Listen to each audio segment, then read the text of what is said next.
Ma'asyiral muslimin yang dimuliakan Allah Subhanahu wa taala.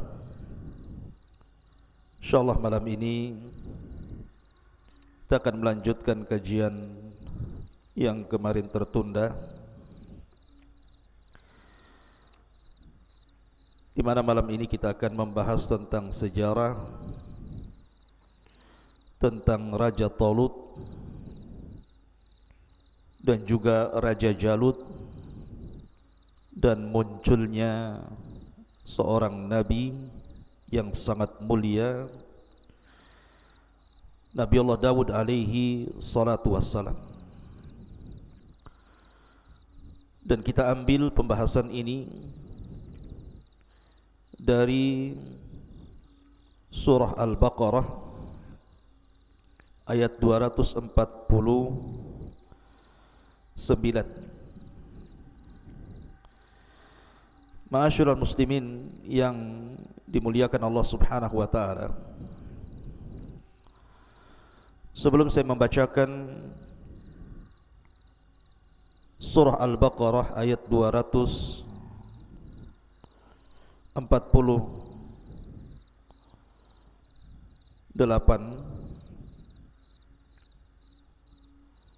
kita akan sedikit memberikan muqaddimah tentang kisah yang kemarin sudah saya jelaskan, kisah Bani Israel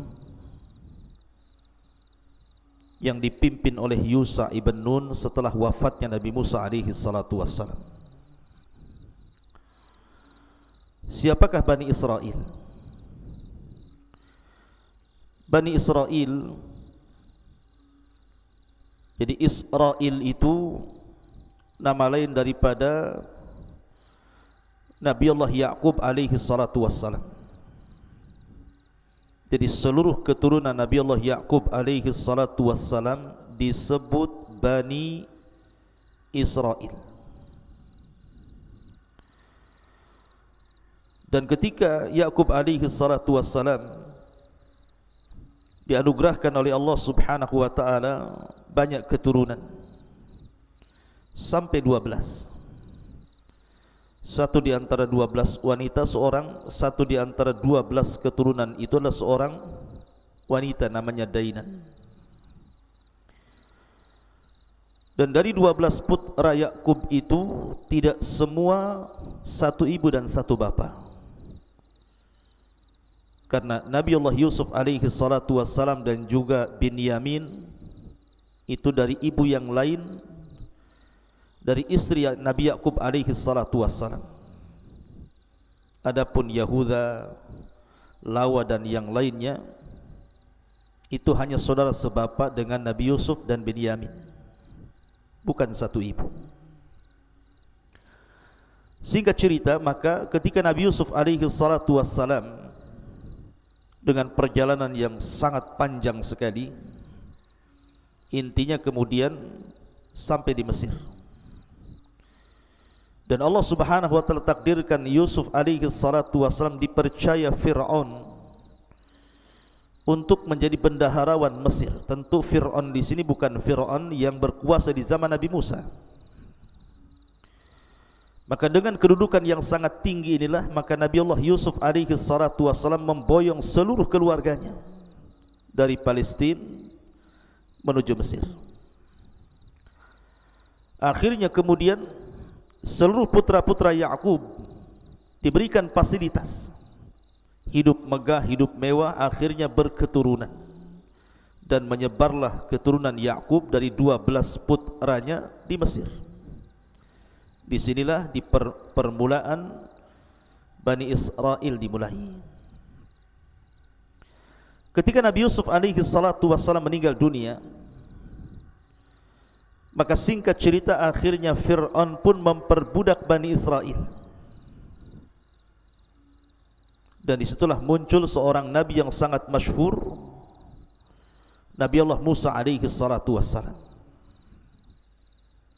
Dan Musa alaihi salatu wassalam dan Harun adalah keturunan Lawa, salah satu putra Nabi Yakub alaihi salatu wassalam.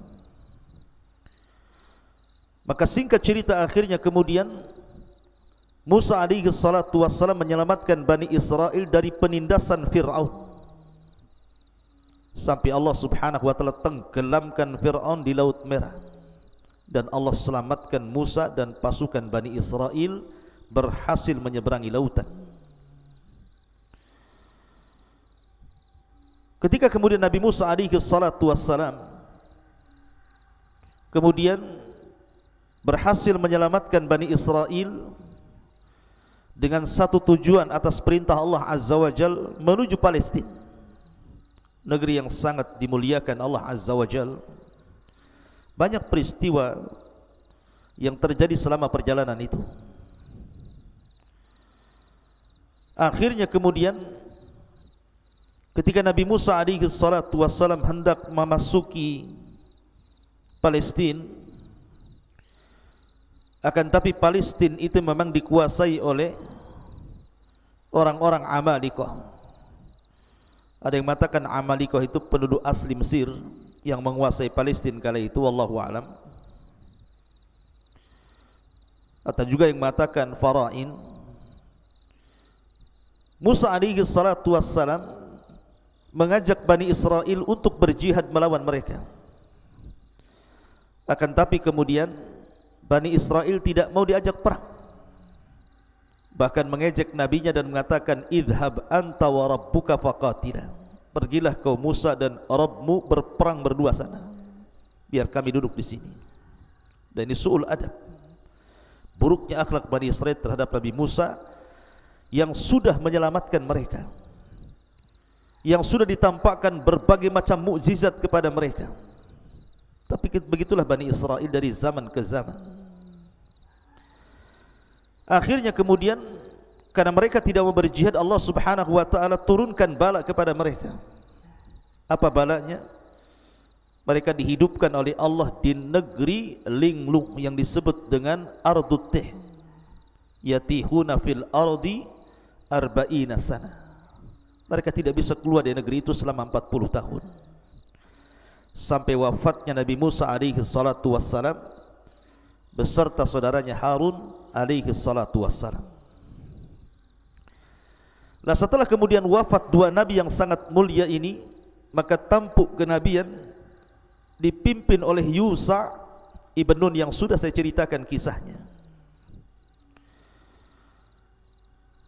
Lah, di zaman Yusha ibn Nun inilah Allah subhanahu wa ta'ala muliakan Bani Israel. Kemenangan demi kemenangan dalam peperangan, melebarkan kekuasaan, sehingga Bani Israel betul-betul di atas kehidupan yang sangat layak. Rizki Allah terbentang kepada mereka. Mereka hidup tenang, hidup nyaman, hidup enak di zaman Nabi Yusha alaihi salatu wassalam.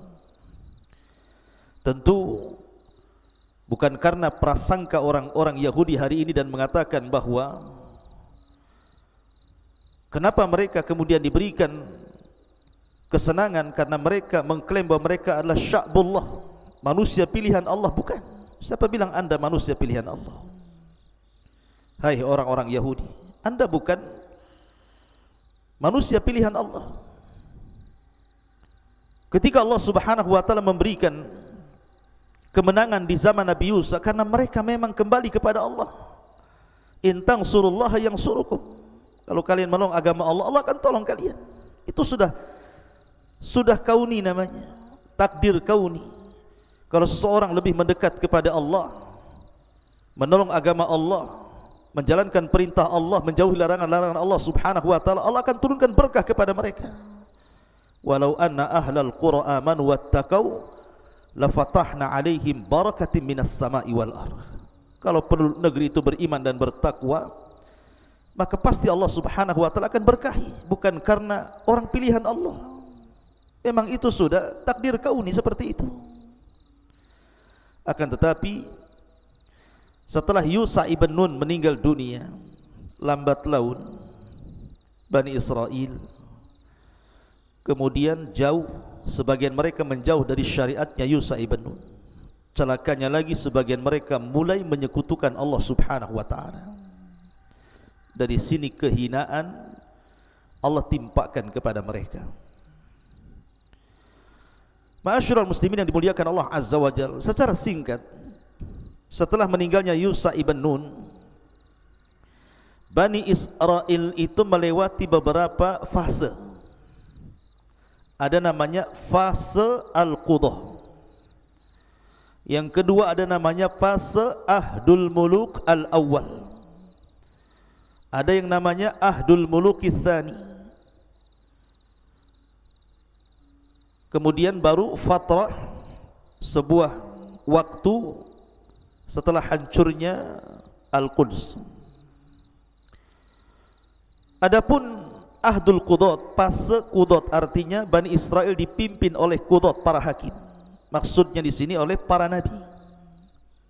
Karena Bani Israel awalnya mereka dipimpin oleh para nabi sebagai hakim mereka. Kalau ada apapun maka mereka akan diskusi dengan para nabi. Walaupun kenyataannya banyak mereka mendustakan para nabi, bahkan sebagiannya membunuh para nabi.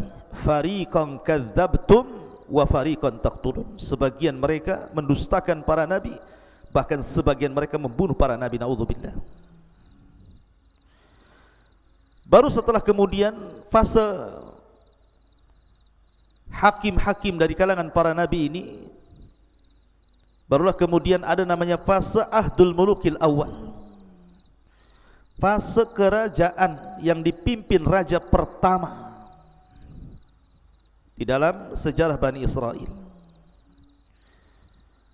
Dan raja yang pertama nanti yang akan saya kisahkan pada malam hari ini adalah Raja Talut.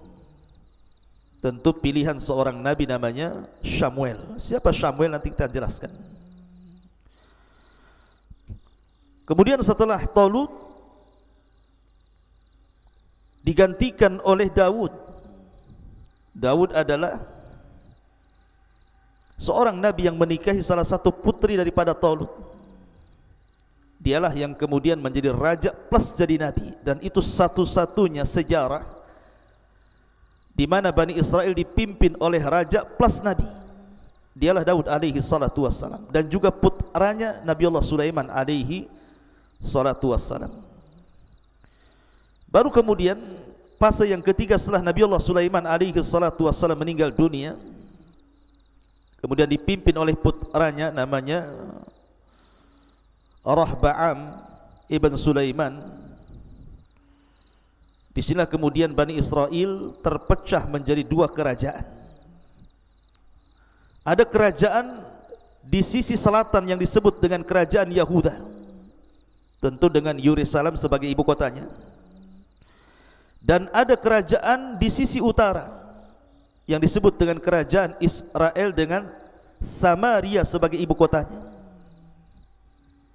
Tapi kemudian akhirnya dua kerajaan ini runtuh karena putra Nabi Allah Sulaiman tidak seperti ayahnya dan tidak seperti kakeknya.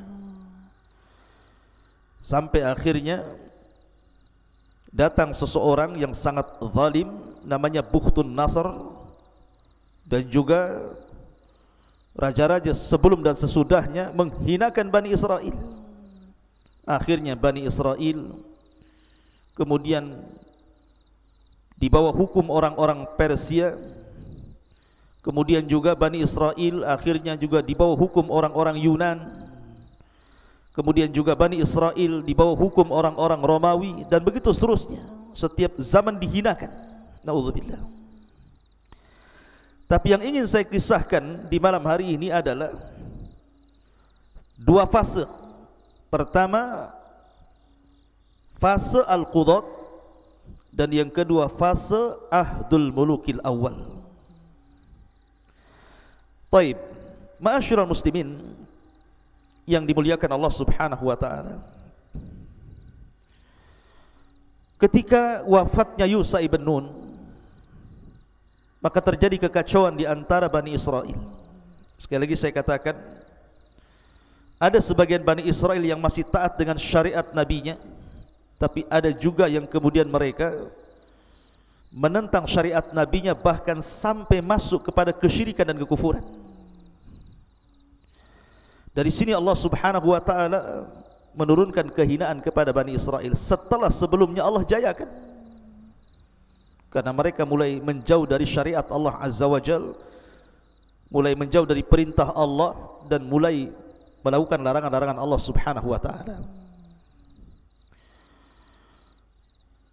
Kemudian akhirnya mereka pun diserang oleh banyak raja-raja. Banyak yang kemudian negara-negara menyerang Bani Israel. Yang sangat masyhur tentu adalah Bukhtun Nasr yang menghancurkan Palestina sehancur-hancurnya. Dan sudah saya kisahkan ceritanya. Singkat cerita, setelah kemudian Bani Israel berperang tetapi tidak mengalami kemenangan, tidak sebagaimana saat di zaman Yusha ibn Nun hidup, mereka selalu mengalami kekalahan. Maka di saat itulah kemudian hilangnya papan Taurat. Saat terjadi peperangan, banyak peperangan itu, hilang papan Taurat. Kemudian juga mereka mulai dihinakan, kehidupan mereka mulai susah. Dan yang lebih parah lagi, inqita'un nubuwah, terputusnya kenabian. Padahal Allah mengutus kepada Bani Israel itu bukan 1-2 nabi, ribuan para nabi. Jumlah nabi itu 120.000 nabi, dan kebanyakan nabi-nabi itu diutus kepada Bani Israel. Tetapi setelah kemudian Allah berikan kehinaan dengan kemudian dijajahnya Bani Israel oleh negara-negara, kemudian terus berperang dan tidak pernah mengalami kemenangan, hilang papan Taurat, mulai susah kehidupan mereka, terputus pula para nabi. Sempurna kehinaan bagi mereka. Akhirnya sebagian mereka ada yang tertawan, sebagian mereka ada yang mati dibunuh, sebagian mereka ada yang meminta suaka ke negara-negara lain, dan begitu seterusnya.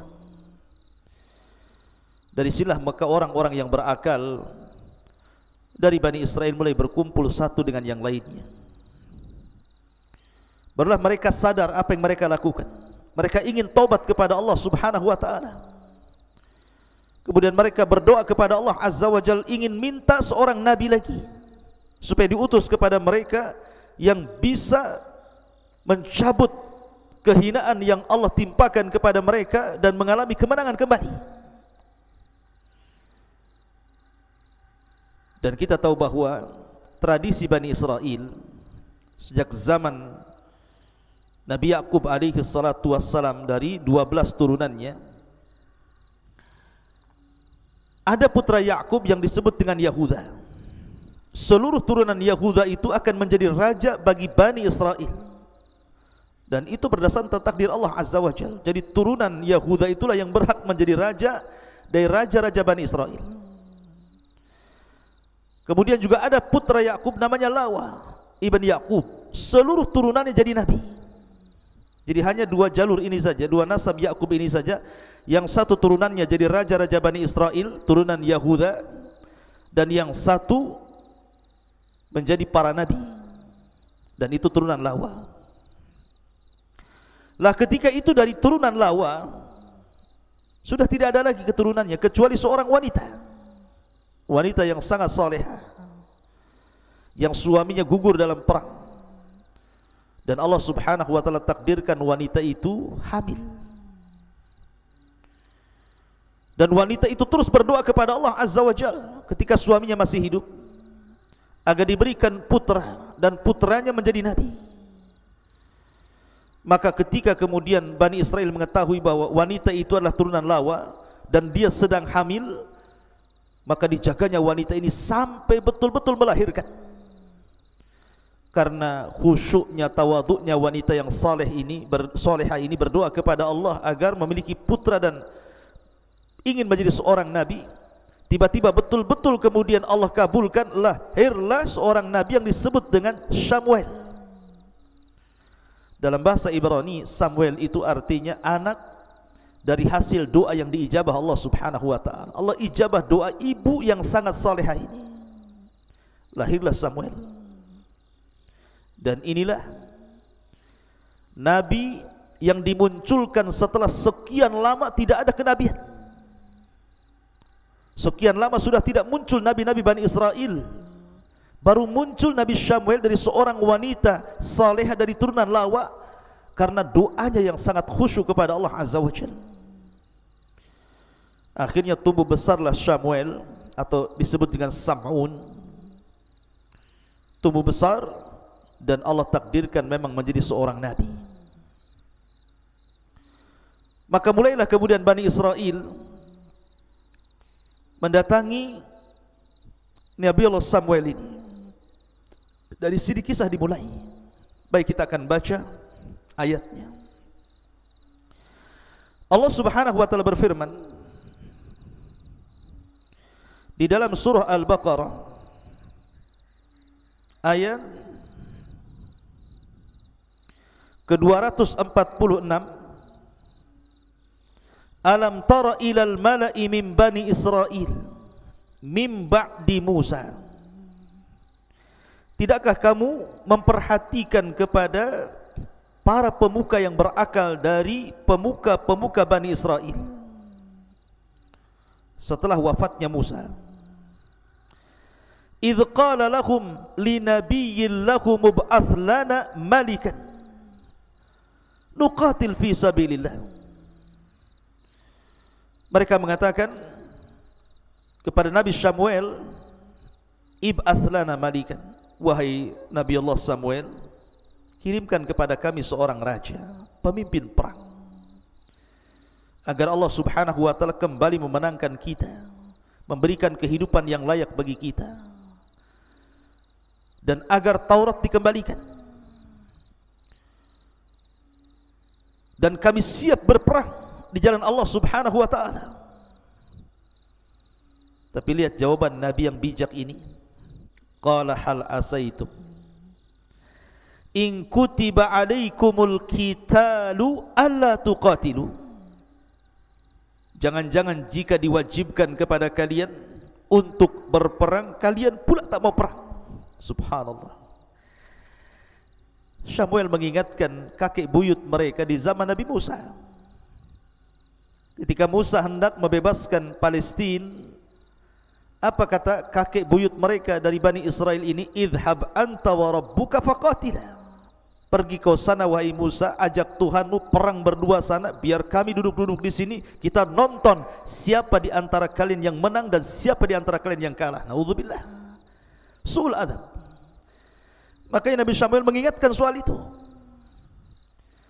Tapi mereka sungguh-sungguh dan mengatakan qalu wa ma lana alla nuqatila fi sabilillah wa qad ukhrijna min diyarina wa abnaina.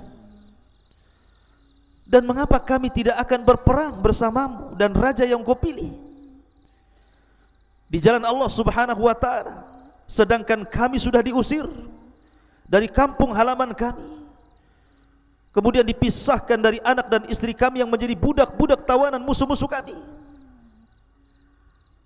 Seolah-olah mereka sungguh-sungguh ingin berperang.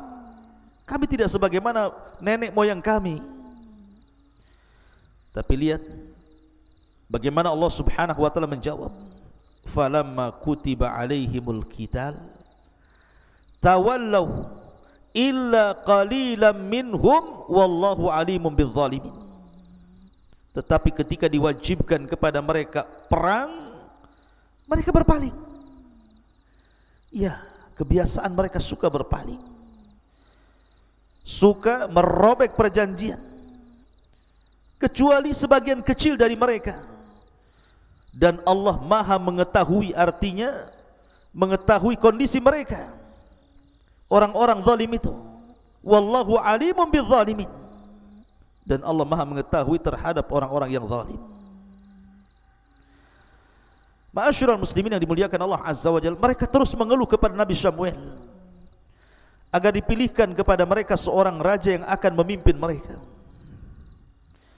Akhirnya kemudian Nabiullah Samuel alaihi salam mulai mencari-cari siapa yang layak untuk memimpin Bani Israel. Dan ingat, Samuel nasabnya ada yang mengatakan Samuel itu bin Bali bin Alqamah bin Yarham bin Al-Yahu bin Tahu bin Sauf bin Alqamah bin Mahith bin Ausa sampai kepada Yaqub alaihi salatu wassalam. Ma'asyiral muslimin yang dimuliakan Allah Subhanahu wa taala, tentu dia turunan Lawi karena dia seorang nabi kan. Tentu dia turunan putra Yakub namanya Lawi. Ma'asyiral muslimin yang dimuliakan Allah Azza wa Jalla, ketika itu ada seorang anak muda yang fakir, yang miskin, namanya Talut. Ada mengatakan Talut ini bekerja sebagai sakah, tukang mengairi ladang orang, diupah, miskin. Ada yang mengatakan dabbag, tukang menyamak kulit kemudian dijual kulitnya. Tapi juga ada yang mengatakan ra'il ghanam, dia tukang pemelihara kambing orang, kemudian diupah. Pokoknya kehidupannya sangat fakir, sangat miskin. Akan tapi walaupun demikian, Talut ini Allah lebihkan. Dia memiliki kekuatan fisik yang luar biasa karena disebutkan sifat-sifat Talut itu, rajulan tawilal qamah, dhakhman hasanat tarkib, matinal a'sab, qawiyah dzakiyah, aliman mudabbiran. Jadi seorang laki-laki yang tinggi besar, memiliki badan kekar, otot-otot yang sangat kuat, orangnya cerdas, orangnya berilmu dan pandai menata, memiliki kecerdasan yang luar biasa. Suatu ketika Talut dan kawannya ini kehilangan kambing tuannya. Jadi setelah dia mengembala kambing, dihitung kambingnya kurang, rupanya hilang. Karena dia takut dengan tuannya, karena ini amanah, dia bekerja masalahnya. Dia mencari sampai ke perbatasan kota. Lah kata kawannya, kita sudah terlampau jauh meninggalkan tempat gembala kambing kita dan kita sudah mendekati kota ini. Lah kawannya ini kenal dengan Nabiullah Samuel dan dia mengatakan, sungguh kita ini sudah dekat dengan kota dan sudah dekat dengan rumahnya seorang Nabi Bani Israel, Samuel. Bagaimana kalau seandainya kita mampir di rumahnya, kita minta nasihat, wajangan seorang Nabi sebelum kita pulang. Maka akhirnya Talut pun mau diantar ke rumahnya. Setelah sampai di rumah Samuel, maka Samuel itu melihat Talut agak lain. Setelah kemudian memberikan nasihat, kemudian terjadi dialog antara Talut dan Samuel, Nabiullah Samuel. Rupanya Samuel melihat ada sisi yang positif dari Talut ini. Ada sisi kebaikannya, ada sisi kecerdasannya. Kemudian Samuel pun mengatakan, kenapa kau sampai di tempat ini? Kemudian diceritakanlah dia kehilangan kambing peliharaannya. Kata Samuel, sesungguhnya kambing itu akan kembali ke tempat yang engkau menggembala di situ. Dia sedang menuju sana, pulang sana. Tetapi ada sesuatu hal yang sangat besar yang akan terjadi kepadamu. Engkau akan memimpin Bani Israel. Kagetlah Talut ini, siapa saya? Tiba-tiba kemudian seorang Nabi mengatakan seperti itu. Tapi tidak ditanggapi. Talut pun pulang. Dari sinilah maka Allah Subhanahu wa taala katakan, wa qala lahum nabiyyuhum innallaha qad ba'atsa lakum Taluta malika. Dan berkata kepada mereka nabi mereka Samuel, sesungguhnya Allah telah mengangkat untuk kalian Talut sebagai raja kalian. Dari sini muncul nama Talut. Orang-orang ini tentu mereka kaget karena bagaimanapun nasab daripada Talut ini bukan nasab para raja. Karena para raja itu harus dari turunan Yahuda, dan kalau para nabi dari turunan Lawi. Sementara Talut ini dari turunan Binyamin, saudara daripada Nabi Yusuf alaihi salatu wassalam, dari satu ibu. Binyamin dengan Yusuf itu kan bersaudara satu ibu, tapi dengan yang lainnya lain ibu tapi satu bapa. Jadi mereka mengatakan, siapa Talut itu?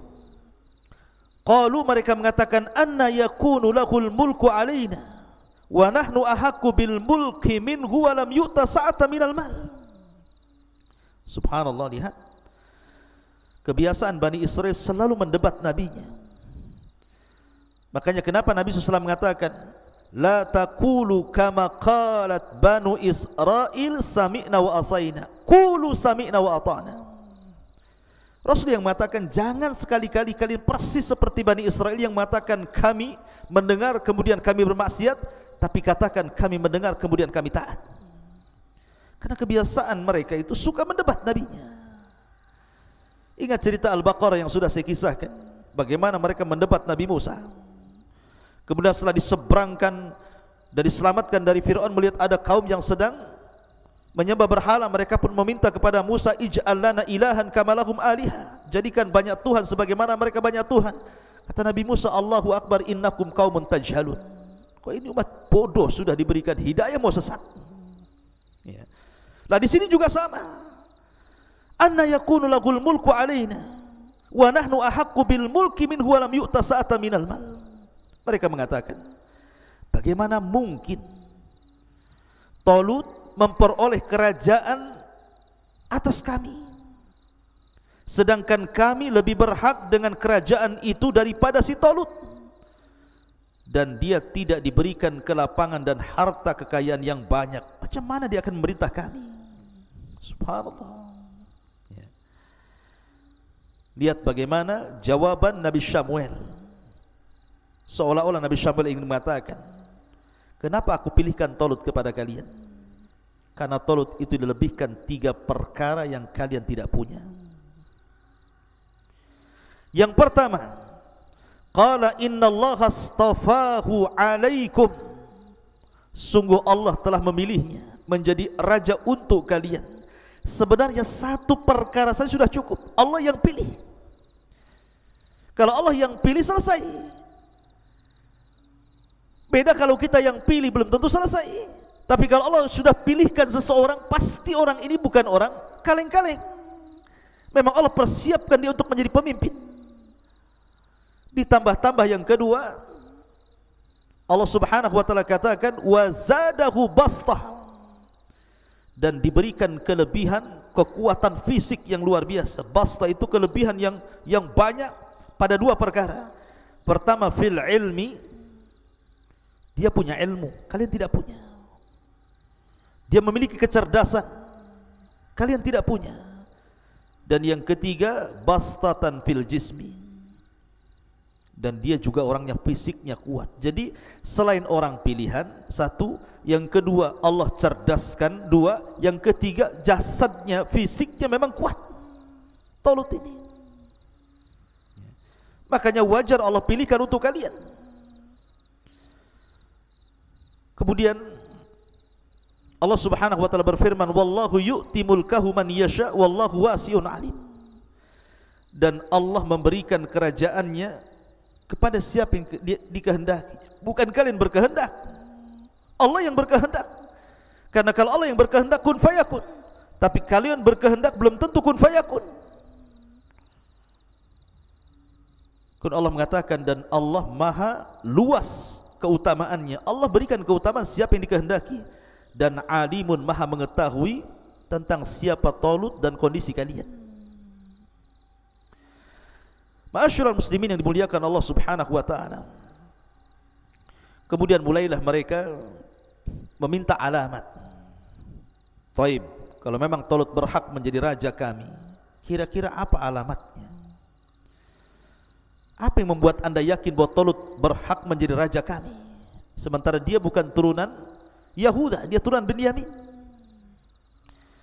Maka Allah subhanahu wa ta'ala lanjutkan firman-Nya, wa qala lahum nabiyuhum inna ayatu mulkihi an ya'tiyakumut tabutu fihi sakinatu mir rabbikum wa baqiyatun mimma taraka alu Musa wa alu Harun tahmiluhul malaika. Dan berkata kepada mereka, nabi mereka Samuel, sesungguhnya tanda kerajaannya bahwa akan datang kepadamu tabut. Apa itu tabut? Nanti saya jelaskan. Yang di dalamnya terdapat ketenangan dari Tuhanmu dan sisa-sisa peninggalan Musa dan juga Harun, dan kelak akan dibawa oleh para malaikat. Ma'asyiral muslimin yang dimuliakan Allah subhanahu wa ta'ala, di sini Nabi Samuel ingin mengatakan kepada Bani Israel bahwa tanda-tandanya dia memiliki tabut. Dan tabut ini semacam kotak. Dulu di zaman Nabi Musa alaihi salatu wassalam, tabut ini adalah tempat penyimpanan papan Taurat. Dan Musa alaihi salatu wassalam selalu membawa papan itu di dalam kotak yang disebut dengan tabut itu dalam setiap peperangan. Dan tabut itu adalah semacam benda yang diberkahi Allah subhanahu wa ta'ala. Sama di zaman sekarang kan ada benda-benda yang diberkahi seperti Ka'bah diberkahi, air Zam-Zam diberkahi, juga ada waktu-waktu yang diberkahi gitu ya. Maka tabut itu salah satu barang yang diberkahi karena isinya adalah papan Taurat. Dan Musa selalu membawa saat perang karena papan itu yang dalam tabut itu membawa ketenangan dan membawa kemenangan. Makanya kemudian Nabi Samuel meyakinkan kepada mereka bahwa Talut itu pantas menjadi raja kalian karena dia memiliki tabut yang akan dibawa malaikat dan akan diserahkan kepadanya. Akhirnya kemudian, singkat cerita, setelah Nabi Samuel berdoa kepada Allah subhanahu wa ta'ala, Allah kirimkan malaikat kemudian mengambil tabut. Sebenarnya di mana tabut ini? Ada yang mengatakan bahwa saat terjadi peperangan sebelum diutusnya Nabi Samuel, ketika orang-orang Yahudi dihinakan, ada yang mengatakan bahwa tabut itu dicuri oleh Raja Talut dan pasukannya, Raja Jalut dan pasukannya, dicuri oleh Jalut, kemudian disimpan di tempatnya Jalut itu. Ada yang mengatakan bahwa tabut itu hilang entah berantah ketika Bani Israel berada di negeri linglung setelah kematian Musa dan Harun. Hilang terpendam entah di mana. Lah saat kemudian Nabi Samuel memilihkan Talut untuk menjadi raja, maka malaikat mencuri atau mengambil dari Jalut, kemudian diangkat, dibawa terbang kotak itu, dan disaksikan oleh mata-mata Bani Israel. Kemudian kotak itu sedang terbang di bawah malaikat, betul-betul kemudian turun di hadapan Talut. Dan ada yang mengatakan bahwa malaikat mengambil dari galian-galian ardutih, kemudian diangkat, kemudian dibawa terbang, kemudian diletakkan di depan Talut, menunjukkan ini tanda-tanda bahwa dia adalah seorang raja pilihan Allah berdasarkan keterangan Nabi Allah Samuel alaihi salatu wassalam. Barulah mereka yakin bahwa Talut adalah raja mereka. Karena dengan adanya tabut, yang isi tabut disebutkan dalam Al-Quran di sini adalah fihi sakinatun. Tabut itu membawa sakinah, ketenangan. Ada yang mengatakan sakinah di sini adalah arihun, sebuah angin yang menghembus badan-badan pasukan Bani Israel, kemudian membawa ketenangan. Maksudnya tiba-tiba keberaniannya lebih, tidak memiliki rasa takut, dan punya optimis kemenangan. Ada yang mengatakan bahwa sakinah di sinilah ruh minallah tukallimuhum, ada ruh dari Allah Subhanahu wa taala, malaikat utusan Allah, kemudian mengajak mereka bicara, menjanjikan kemenangan kepada mereka sehingga mereka tenang. Ada yang mengatakan bahwa ketenangan di sini adalah rahmat yang Allah turunkan dan juga waqar, ketenangan yang Allah anugerahkan kepada mereka. Adapun di dalam kotak itu, kalau di masa Nabi Musa kan cuma papan Taurat saja, karena Musa sudah meninggal. Maka dalam kotak itu bukan hanya papan Taurat, tetapi tongkatnya Nabi Musa juga ada di situ. Tapi tongkat itu tentu tidak berfungsi lagi, karena itu mukjizat khusus Nabi Musa, tidak bisa dipakai oleh Bani Israel. Kemudian bekas-bekas pakaian Nabi Musa juga ada di situ, dan juga bekas-bekas pakaian Harun. Kemudian beberapa peninggalan-peninggalan Musa dan Harun ada di kotak itu, dalam tabut itu. Makanya kotak itu disucikan oleh mereka dan dianggap berkah. Kalau orang perang bawa kotak itu pasti menang, seolah-olah seperti itu. Setelah kemudian mereka yakin mereka mampu mengalahkan Jalut, ma'asyiral muslimin yang dimuliakan, dengan adanya Talut, maka mereka pun mulai berani. Kalau Allah mengatakan inna fi dzalika laayatan lakum in kuntum mu'minin, sesungguhnya pada yang demikian itu benar-benar terdapat tanda kebesaran Allah bagi kalian jika kamu orang-orang yang beriman. Akhirnya setelah kemudian pasukan disiapkan, Talut mempersiapkan pasukan pilihan, maka Talut pun berangkat membawa pasukan Bani Israel untuk melawan Jalut. Lah ketika itu ada yang mengatakan dalam riwayat, tentu riwayat Israiliyat, bahwa jumlah pasukan yang dibawa oleh Raja Talut ini, dan ini raja pertama di Bani Israel, karena ini masuk pada Ahdul Mulukil Awal, fase kerajaan pertama, sudah tidak dipimpin oleh nabi-nabi lagi, sekarang mulai dipimpin oleh raja sebagaimana apa yang mereka kehendaki. Maka Talut pun membawa pasukan berapa? Thamanuna alfan, 80.000 pasukan Bani Israel. Tetapi tentu Allah Subhanahu wa taala hendak menguji mereka. Dari 80.000 pasukan ini tidak semua ikut terlibat dalam perang. Mereka harus melalui ujian-ujian. Siapa yang pantas menjadi pasukan Talut dan siapa yang tidak pantas. Makanya Allah mengatakan falamma fasala Taluta bil junud qala innallaha mubtaliikum binahar. Maka ketika Talut membawa bala tentaranya yang 80.000 itu, dia mulai menguji ini, tentu atas perintah Allah. Innallaha mubtaliikum binahar. Ingat, Allah akan menguji kalian dengan sebuah sungai. Ada yang mengatakan sungai itu adalah sungai syariah. Sungai syariah ini pemisah antara negeri Urdun dan Palestina. Di tengah-tengahnya itu disebut sungai syariah di situ. Kalian akan melewati sungai syariah. Faman syariba minhu falaysa minni wa man lam yat'amhu fa innahu minni illa man ightarafa ghurfatan biyadi.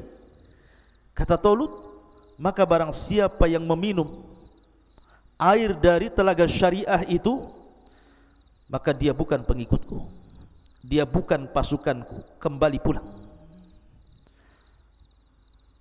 Dan barang siapa yang tidak meminumnya, maka dia adalah pengikutku, pasukanku. Illa man ightarafa ghurfatan biyadi, kecuali yang menciduk dengan satu kali cidukan dengan tangannya. Kalaupun harus minum, satu kali cidukan saja. Subhanallah. Ketika betul-betul mereka melewati sungai syariah itu, yang 80.000 orang itu, mereka sudah berjalan jauh, melintasi gurun pasir, gurun Sahara, panas, kering kelontang, bukit, gunung, lembah. Mereka kehausan. tiba-tiba ada sungai. Coba apa yang ada di benak anda itu? Orang kehausan itu kadang-kadang dari kejauhan disangka sungai padahal fata morgana. Apalagi betul-betul sungai, kan begitu. Ketika masuk ke dalam sungai, sudah tidak diindahkan lagi perintah Nabi Allah perintah Raja Talut ini. Enggak dipedulikan. Mereka minum banyak-banyak. Dalam cerita Israiliyat ada yang mengatakan bahwa semakin mereka meminum dengan minum banyak dari sungai itu, semakin haus yang berkepanjangan. Tapi orang yang meminum hanya satu tegukan kemudian berangkat dengan Talut, hilang hausnya. Subhanallah, ini ujian. Ya. Dari 80.000 pasukan itu, rupanya yang minum banyak dari sungai syariah itu 76.000, berarti sisanya hanya 4.000. Awalnya 80.000, kemudian yang minum banyak 76.000, sisanya 4.000 saja. Itulah orang-orang pilihan. Bayangkan, tidak ada setengahnya, tidak ada sepertiganya. Dari 80.000, sisanya hanya 4.000 yang bertahan. Yang 76.000 tumbang. Mereka tidak layak untuk menjadi pengikut dan tentara Talut rahimahullahu ta'ala. Maka Talut pun hanya membawa 4.000 pasukan ini. Maka Allah subhanahu wa ta'ala kemudian memberikan ujian yang kedua. Falamma jawazahu huwa walladhina amanu ma'ah. Ketika dia Talut menyeberangi sungai itu dan orang-orang yang beriman yang bersamanya, qalu, mereka berkata, la taqatana al-yawma bijaluti wa junudi. Nampaknya kami tidak kuat lagi pada hari ini wahai Talut melawan tentara Jalut yang sangat kuat. Subhanallah, ini 4.000 pasukan nih, padahal sudah pilihan nih. Ketika betul-betul melihat Jalut dan tentara yang sangat kuat, yang sangat banyak, mulai ciut dari 4.000 ini. Ini ujian kedua nih. Rupanya apa yang terjadi? Ketika berjumpa dengan Jalut dan pasukannya, berpaling 3.686 orang. Sisanya hanya 314 orang. Jadi sisa tentara pilihan itu cuma 314 orang dari 80.000. Setelah berkurang 76.000, berkurang 3.000 lebih, akhirnya sisanya hanya 314. Dan 314 ini berdasarkan hadis Bara bin Azib radhiyallahu anhu. Ketika dia mengatakan kunna nuhadditsu anna iddata ashabil badri mithla ashabi Talut. Kata Bara bin Azib radhiyallahu anhu dalam hadis yang sahih, bahwa jumlah pasukan Rasul saat perang Badar itu persis seperti jumlah pasukan Talut saat melawan Jalut, 314 orang.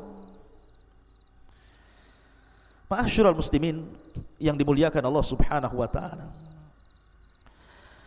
Kemudian orang-orang yang masih teguh, yang 314 orang ini mengatakan, qala alladziina yadhunnuna annakum mulaqullah kam min fi'atin qalilatin ghalabat fi'atan katsiratan biidznillah wallahu ma'as sabirin.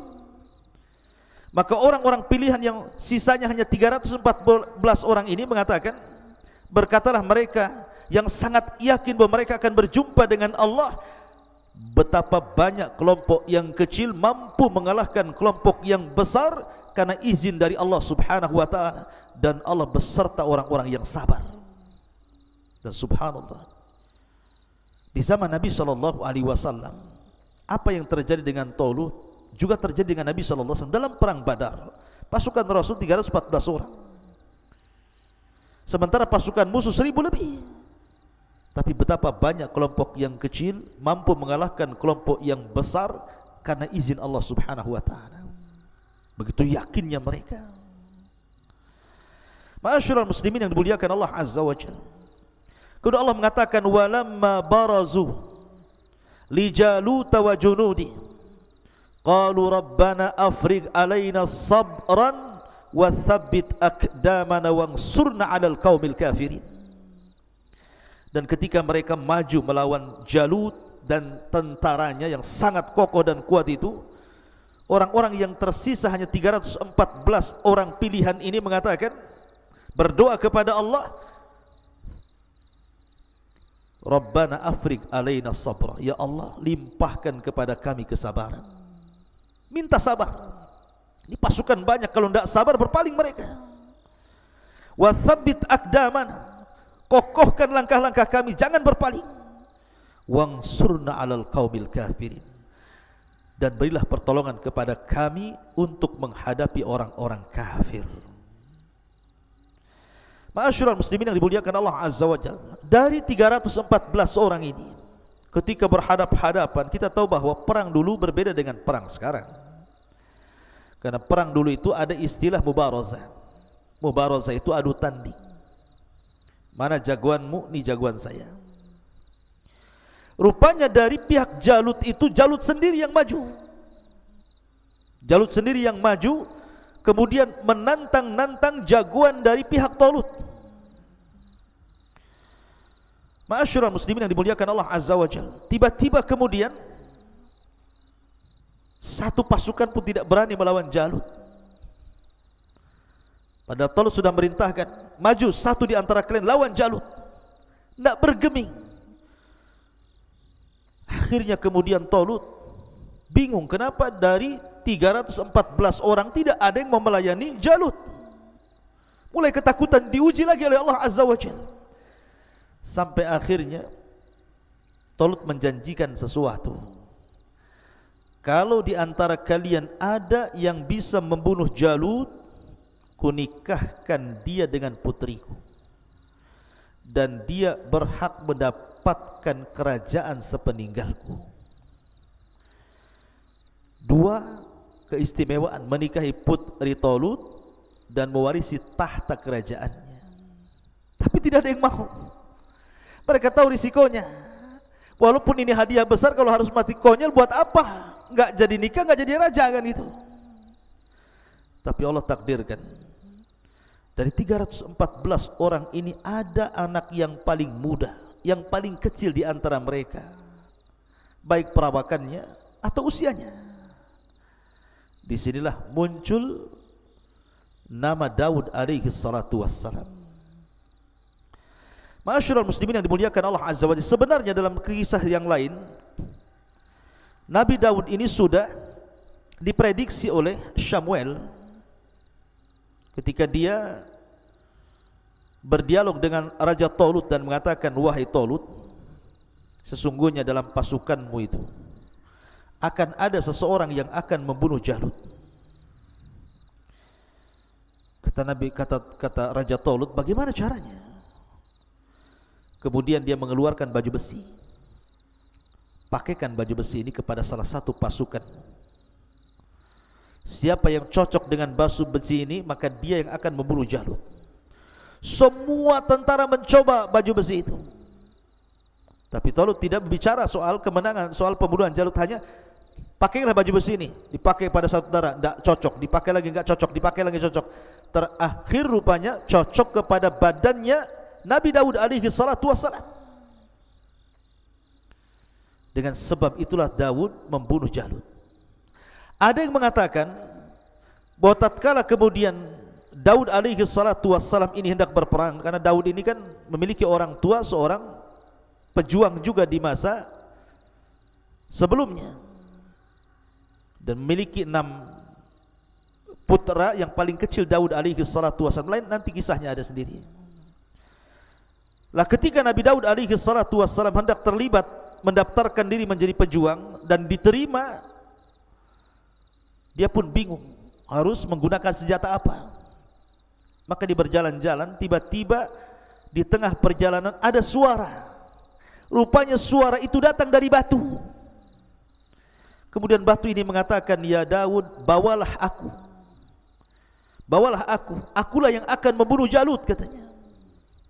Dan tidak heran kalau batu ini bisa bicara, karena di zaman Nabi Musa alaihi salatu wassalam saja, ketika Nabi Musa alaihi salatu wassalam diuji oleh Allah Azza wa Jalla dan diuji oleh Bani Israel karena tidak mau mandi bareng dengan Bani Israel, sehingga Bani Israel kemudian menuduh Musa itu punya penyakit kulit. Padahal Musa tidak memiliki penyakit itu, bahkan badannya paling indah di antara seluruh badan-badan Bani Israel. Tapi terus mereka mengejek Nabi Musa. Jadi ketika Nabi Musa mandi, pakaian letakkan di batu, batu itu jalan.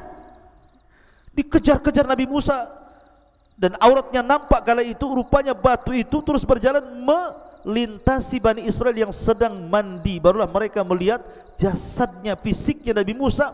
Rupanya mereka sadar bahwa itulah fisiknya Nabi Musa, tidak ada yang lebih indah dibandingkan dirinya. Subhanallah. Ma'asyiral muslimin yang dimuliakan Allah Subhanahu wa taala, begitulah Nabi Musa. Rahimallahu akhi Musa, kata Rasul, laqad udhiya bi aktsar min hadza. Sungguh Allah merahmati Nabi Musa yang sudah diuji lebih banyak dibandingkan ini. Ma'asyiral muslimin yang dimuliakan Allah Azza wa Jalla, akhirnya kemudian Allah Subhanahu wa taala mengatakan,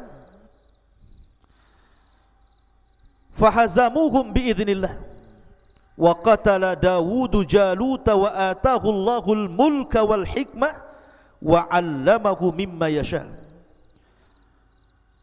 Maka mereka pun mampu mengalahkan Jalut. Pasukan Talut mampu mengalahkan Jalut dengan izin Allah. Semua kemenangan atas izin Allah. Dan Daud, dari sinilah muncul nama Daud. Dan Daud membunuh Jalut. Kemudian Allah memberinya kerajaan dan hikmah, dan mengajarinya dari apa yang ia kehendaki. Jadi ketika kemudian Talut meminta kepada pasukannya lawan Jalut, tidak ada yang berani. Rupanya Daud ini berani, dia maju ke depan hanya dengan membawa ketepel dan batu yang di tangannya. Ketika Jalut mengatakan abrizu ilayya man yuqatiluni, tampakkan kepadaku siapa yang akan adu tanding denganku. Kata Jalut, fa in qatalani falakum mulki wa in qataltuhu falyamulkukum. Kalau orang itu bisa membunuhku, ku serahkan kerajaanku kepadanya. Tapi kalau aku yang membunuh dia, serahkan kerajaanku, kerajaan kalian kepadaku. Datang Daud alaihi salatu wassalam. Kemudian kata Jalut kepada Daud, setelah mendengar sesumbar terus, tiba-tiba kemudian Jalut mengatakan, anta tuqatiluni, kau anak kecil yang akan membunuhku, yang akan gelut denganku. Kemudian dia mengatakan, na'am ya, saya yang akan melawanmu. Kata Jalut, wailaka ma kharajta illa kama takhruju ilal kalbi bil miqlah wal hijar. Apa kamu ini? Kamu hanya bawa ketepel, kau hendak membunuhku. Itu sama kau hendak keluar mencari anjing dan kau melemparnya. Demi Allah, la ukassiranna lahmaka, aku akan potong-potong dagingmu. Wala ut'imannahul yawma at-tayra was-siba, dan aku akan berikan potongan-potongan tubuhmu biar dimakan burung-burung dan binatang buas. Subhanallah. Ma'asyiral muslimin yang dimuliakan Allah Azza wa Jalla, Daud tenang, dia mengatakan, anta tuqatiluni bal anta aduullah, katanya, bahkan engkau musuh Allah, syarrun minal kalbi, lebih buruk daripada anjing. Ini sudah saling mengejek ini, dan tidak mengapa dalam peperangan, sombong dalam peperangan tidak mengapa. Seperti Ali radhiyallahu anhu mengatakan, ana alladhi sammatni ummi haidarah, sayalah orang yang diberi gelar ibuku sebagai macan hutan. Kalaithi ghabatin karihin mangdara, yang sangat menakutkan. Sombong dalam peperangan enggak apa-apa untuk ngedonkan lawan, tapi sombong di luar peperangan tidak boleh. Sebagaimana tipu daya dalam peperangan boleh. Al-kardu haibun, al-harbu kaidun. Harb itu, peperangan itu tipu daya, boleh kita menipu, yang penting menang. Tapi di luar peperangan tidak boleh tipu-tipuan. Di sini saling mengejek. Akhirnya kemudian Daud alaihi salatu wassalam hanya mengambil ketepel, kemudian langsung ditujukan ke kepala Jalut. Subhanallah, terkena di antara dua matanya, tembus ke dalam otaknya, langsung tumbang kemudian mati. Allah takdirkan. Maka ketika Jalut kemudian tumbang, barulah kemudian yang lain mengepung Jalut. Nabi Daud alaihissalam langsung memenggal kepalanya, kemudian menyembunyikan kepalanya. Kemudian masing-masing prajurit datang kepada Talut, saya yang membunuhnya. Ini buktinya tangannya, ini buktinya kakinya, ini buktinya badannya, macam-macam. Tapi Talut tahu siapa yang bisa mendatangkan kepalanya, maka dialah yang membunuhnya. Rupanya datang Daud, nenteng kepala Jalut. Dan ingat bahwa ketika dalam peperangan di tempo dulu itu, kalau sudah pemimpinnya mati, maka pasukan akan kehilangan pemimpin, akan dihilangkan perasaan keberaniannya. Maka dengan sebentar saja ketika mereka sudah ciut, karena pimpinan mereka sudah meninggal, maka diseranglah oleh 3.400 orang ini melawan, entah berantah jumlahnya, tetapi sekali lagi berapa banyak kelompok yang kecil mampu mengalahkan kelompok yang besar dengan izin Allah Subhanahu wa taala. Akhirnya Daud pun dinikahkan dengan salah satu putri daripada Talut, dan sepeninggal 2-3 tahun sepeninggal Talut, kemudian Nabi Daud alaihi salatu wassalam pun akhirnya diangkat menjadi raja kedua, raja plus nabi dari Bani Israel. Makanya Allah Subhanahu wa taala mengatakan, walaula daf'ullahi an-nasa ba'dahum bi ba'din la fasadatil ardu walakinallaha dzu fadlin 'alal alamin. Tilka ayatullah natluha 'alaika bil haqq wa innaka laminal mursalin. Dan kalau Allah tidak melindungi manusia, sebagian mereka dengan sebagian yang lainnya, niscaya rusaklah bumi ini. Tetapi Allah mempunyai karunia yang sangat luas, yang melimpah di seluruh alam. Dan Allah berikan karunia Daud sebagai sebab penyebab kematian Jalut. Itulah ayat-ayat Allah kami bacakan kepada wahai Muhammad dengan benar, dan sesungguhnya engkau wahai Muhammad adalah benar-benar termasuk di antara para rasul. Ma'asyiral muslimin yang dimuliakan Allah Azza wa Jalla, bagaimana kisah Nabi Daud alaihi salatu wassalam? Dan bagaimanapun dengan kisah Nabi Allah Sulaiman putranya. Karena raja Bani Israel cuma 3. Talut dia raja saja, kemudian Daud raja plus nabi, kemudian Nabi Allah Sulaiman juga raja plus nabi. Setelah Nabi Allah Sulaiman, maka tidak ada lagi yang rangkap jabatan raja plus nabi, yang ada kekacauan dan kekacauan. Bagaimana kisahnya? InsyaAllah kita akan kisahkan dengan kesempatan. Mudah-mudahan ada manfaatnya. Subhanakallah bihamdika, asyhadu an la ilaha illa anta astaghfiruka wa atubu ilaik. Allahu ta'ala alam. Assalamualaikum warahmatullahi wabarakatuh.